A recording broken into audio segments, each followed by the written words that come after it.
chaque Français consomme en moyenne plus de 7 kilos de chocolat par an. Jamie, quant à lui, s'est installé au milieu des cacaoyers cultivés par le CIRAD à Montpellier. Dans ce centre international de recherche agronomique, les scientifiques étudient toutes les propriétés de cette plante tropicale, Jamie très convoitée.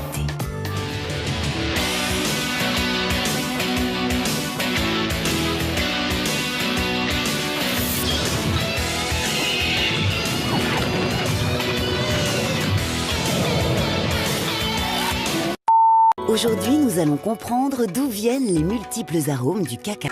Comment, à partir de fèves très amères et acides, on fabrique de savoureux chocolats qui fondent sous le palais. Enfin, nous verrons si le chocolat consommé avec modération est vraiment bon pour notre thé. J'ai un énorme problème, je ne sais pas quoi choisir. Cuba, Pérou, Haïti, Jamaïque. Quoi d'autre encore? Brésil, Venezuela, Madagascar. Brésil, Venezuela, Madagascar. Bref, déguster du chocolat, c'est voyager là. Ah bah, j'espère bien. Nous allons commencer par le cacao Mexique, état du Chiapas. En plus, c'est le petit Jésus en culotte de velours, on va se régaler. La particularité du cacao royal de Soconusco est d'avoir 11 parfums qui vont se développer en bouche successivement en étant très étagés. Il est beaucoup plus tonique en entrée de bouche, aller vers un petit côté un petit peu acidulé, comme les bonbons que l'on mangeait quand on était enfant.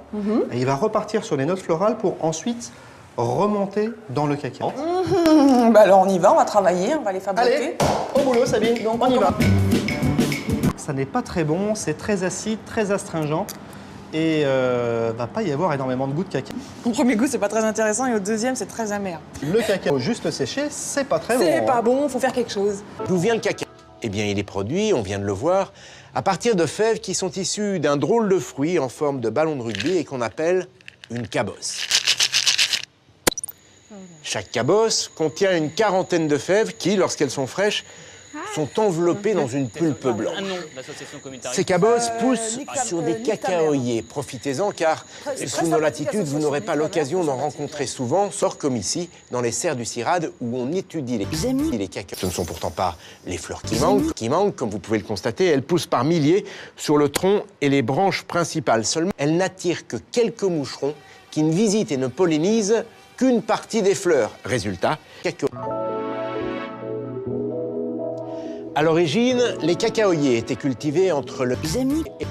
Depuis, la production s'est étendue à toute la zone intertropicale. Vous le voyez, une grande partie de l'Amérique latine, l'Asie en produit également, l'Indonésie notamment. Tout va dépendre du cacao. D'abord, du séchage, du type de fève, des parfums que l'on veut avoir. Raison pour laquelle il n'y a pas de durée réellement définie à l'avance.